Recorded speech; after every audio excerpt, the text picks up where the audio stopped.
Hello à toi et bienvenue sur ma chaîne YouTube. Nous sommes toujours dans cette thématique de projets, de rêves, d'accomplissement de projets surtout. Et aujourd'hui, j'ai le plaisir d'accueillir Wound Razaftif sur ma chaîne. Elle est comédienne, elle a déjà joué dans une dizaine de films. Elle est aujourd'hui surtout présente sur les réseaux sociaux. Elle nous propose des contenus qui nous font divertir, mais au-delà de ça, nous font prendre conscience de la société dans laquelle nous vivons, mais surtout la place que nous jouons dans cette société-là. Bienvenue à toi, Wound, sur cette chaîne.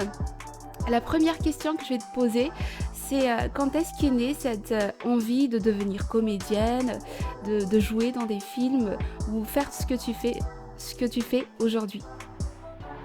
D'abord, bonjour Noumen, bonjour tous ceux qui regardent cette chaîne. En fait, je rêvais de travailler dans le monde du cinéma depuis mon enfance.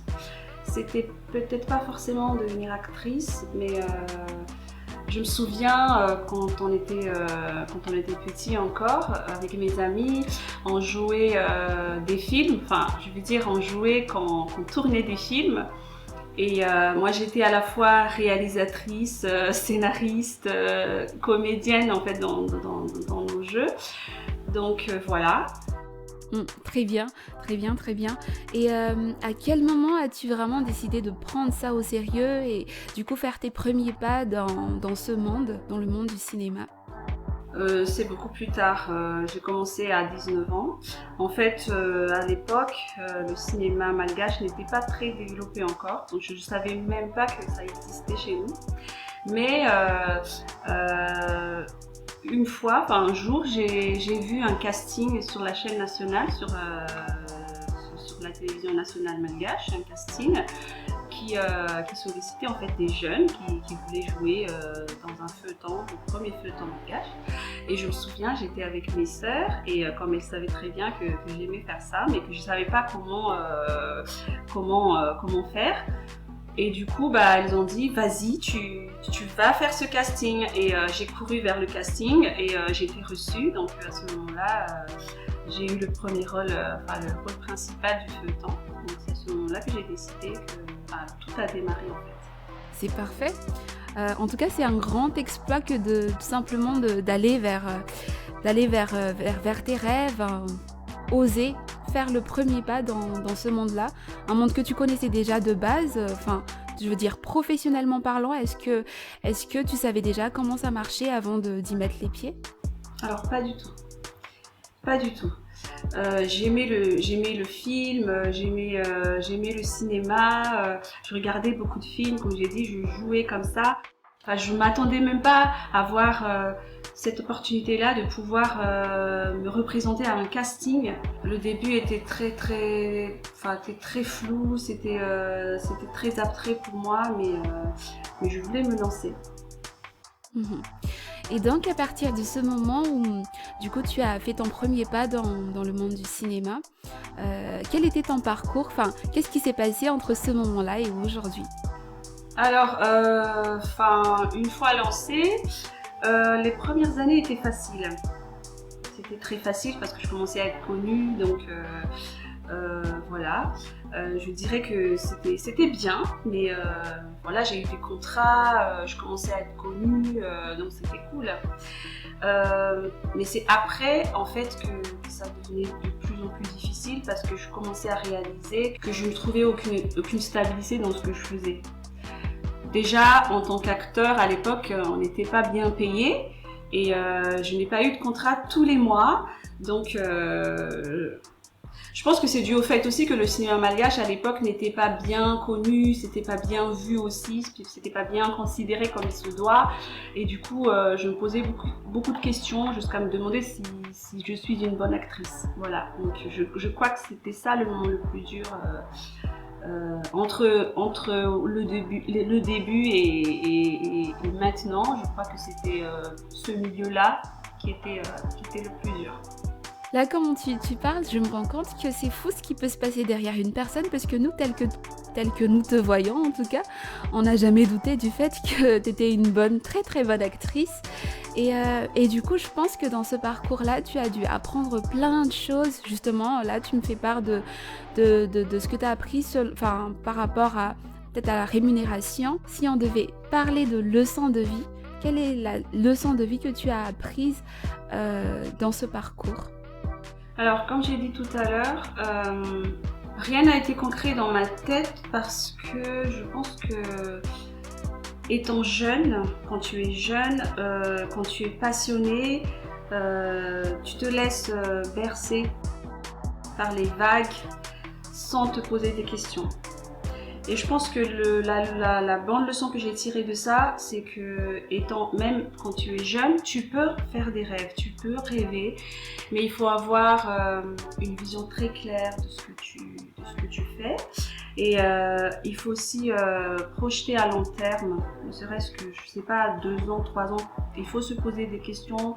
Qu'est-ce que je deviendrai dans 3 ans dans cette route-là? Est-ce que ça va, la pérennité en fait, est-ce que ça va durer? En fait, tout ça, je me posais pas de questions parce que j'étais trop passionnée. Donc voilà. Donc c'est quand tu commences à avoir des doutes, c'est ça le plus dur en fait. Donc c'est la leçon que j'ai tirée. Et justement, si on va dans ce sens-là où tu dis qu'il faut avoir une vision et que tu n'avais pas du coup cette vision-là, pour toi, quelle est ta plus grande réussite dans ce parcours? C'est la reprise. C'est la reprise après 10 ans d'arrêt. Parce que comme je t'ai dit tout à l'heure, je commençais à douter, je savais plus si j'étais une bonne comédienne, je savais plus si c'était la bonne voie. Du coup, j'ai complètement arrêté, j'ai tourné la page. Je me suis dit, bon, je vais fonder ma famille, je vais partir en France et je vais oublier tout ça. Mais une fois arrivée en France, ça m'a manqué. Ça m'a manqué et du coup, j'ai repris des cours de théâtre à Paris. Et à ce moment-là, j'ai repris goût et voilà, 3 ans après, l'année dernière, je me souviens bien, le mois d'août de l'année dernière, j'ai décidé de reprendre mon métier de comédienne en faisant des sketchs dans les réseaux sociaux. Voilà, c'était ma plus grande réussite. C'était après que j'ai eu ma fille. C'est elle qui a tout déclenché. J'ai repris confiance en moi et je crois que c'est le déclic. Paraît-il que devenir maman, c'est vraiment une source de motivation incommensurable. Et du coup, quand on parle de réalisation de projets, toi, tu as fait du coup ton Coming Back en août 2020. Est-ce que le propos des autres, est-ce que les regards des autres t'impactent d'une manière ou d'une autre? Beaucoup. Ça m'a beaucoup impacté. Et c'était l'une des raisons aussi qui m'a fait arrêter. C'était les jugements. J'ai été beaucoup jugée parce que je sais pas si c'est un problème de mentalité ou c'est parce que c'est pas encore ancré dans la culture malgache à l'époque, le cinéma. Et du coup, quand tu es actrice ou quand tu es comédien, eh bien, t'es forcément une femme fatale, manipulatrice. Tu es une femme fausse en fait. T'es pas une vraie. Donc, les gens me jugeaient beaucoup par rapport à ça. Du coup, je me posais la question si je fais bien les choses. Je voulais devenir ce que les gens veulent que je sois. Donc, au final, t'es pas toi-même. Donc, c'est ça. Et aujourd'hui, est-ce que ça peut t'impacter d'une manière positive? Oui, ça m'a beaucoup appris. Ça m'a beaucoup appris. Heureusement que j'ai un mari qui est génial, qui m'a toujours aidé à prendre confiance en moi. Il m'a vraiment appris que je dois être celle que je suis et que les gens qui m'aiment vraiment, ils n'ont qu'à accepter ce que je suis. Certes, il y a des changements à faire. Il y a toujours des changements à faire. On se remet toujours en question par rapport au mal qu'on a fait, mais il ne faut pas s'arrêter là et il faut toujours chercher à se retrouver dans ce que tu es réellement. Très bien. Et aujourd'hui, donc tu m'avais dit ta fille, mais peut-être est-ce qu'il y a autre chose aujourd'hui qui te motive ou qui te permet en tout cas de garder la motivation pour continuer et surtout de foncer dans ton domaine? Il y a une chose que j'aime bien dire et que j'applique. Ce qui n'est pas évident, c'est très facile à dire, mais voilà, je pense que c'est le seul issue en fait pour te motiver chaque jour, c'est de garder toujours les yeux fixés vers tes objectifs.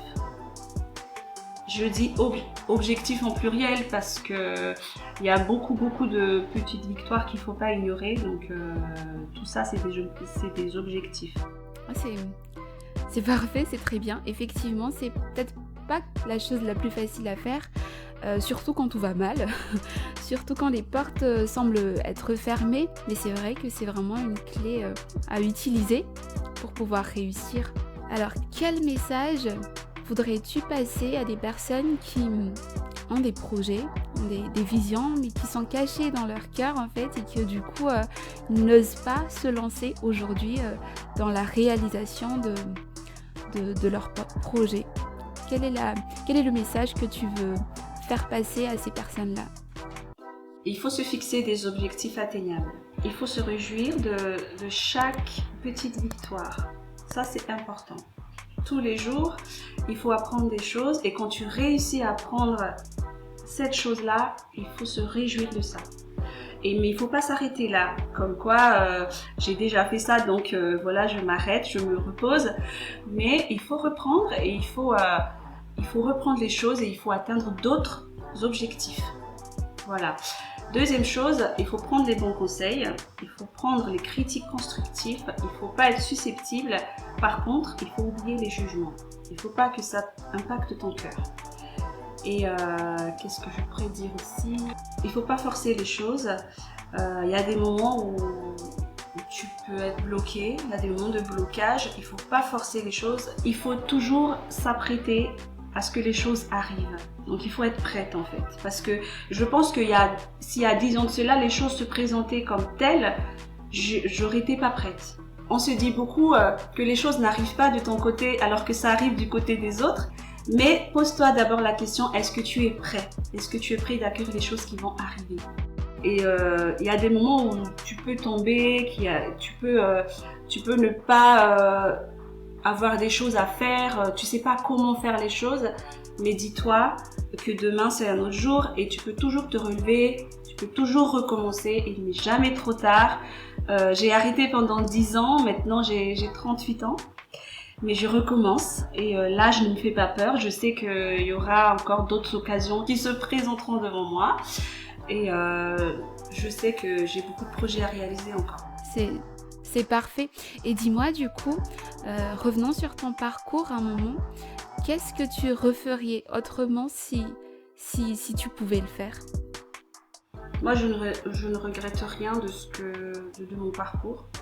Comme j'ai dit tout à l'heure, peut-être que j'ai eu beaucoup d'années où j'ai stagné, mais je pense que ça faisait partie de mon parcours. Et c'est ce qui fait de moi ce que je suis aujourd'hui. Mais s'il y a une chose que j'aimerais changer, c'est j'aurais saisi plus d'opportunités. Parce que j'ai eu beaucoup d'opportunités qui se présentaient devant moi, mais comme j'ai dit, j'étais pas prête et j'ai raté pas mal de choses quand même. Parfait, merci bien. Moi, ce que j'ai retenu dans tout ce que tu as dit, c'est que du coup, pour concrétiser nos rêves, il faut avoir une vision très claire, précise de ce que nous voulons, de ce que nous sommes, de qui nous voulons être. Des objectifs atteignables, se fixer des objectifs atteignables et ne pas se laisser frustrer du coup pour de grandes choses qu'on pourra jamais accomplir, mais fixer des objectifs qui sont à notre hauteur, à notre convenance, savoir prendre les critiques constructives mais se détacher des regards des autres, enfin ne pas se définir dans la vision que les personnes ont de toi. Du coup, on arrive à la fin de cette vidéo. Est-ce que ça te dit du coup de t'inciter les gens à s'abonner sur cette chaîne? Oui, toi qui me regardes aujourd'hui, en ce moment, je t'incite à regarder cette chaîne parce que Noumel, c'est une femme inspirante à travers ce qu'elle fait. Et je pense que c'est ce qu'on a besoin. On a besoin de partager nos expériences pour aider les autres, pour motiver les autres. Et j'aime ceux qui se donnent la peine j'aime bien ceux qui se donnent la peine pour aider les autres. Et je pense que ça vaut le coup de les encourager, de les soutenir. Voilà. Parfait. Merci bien, Boons, pour ces belles paroles. Merci beaucoup et je te souhaite du coup une très très bonne journée et à plus tard. Merci, bonne journée à toi aussi et au revoir à tous.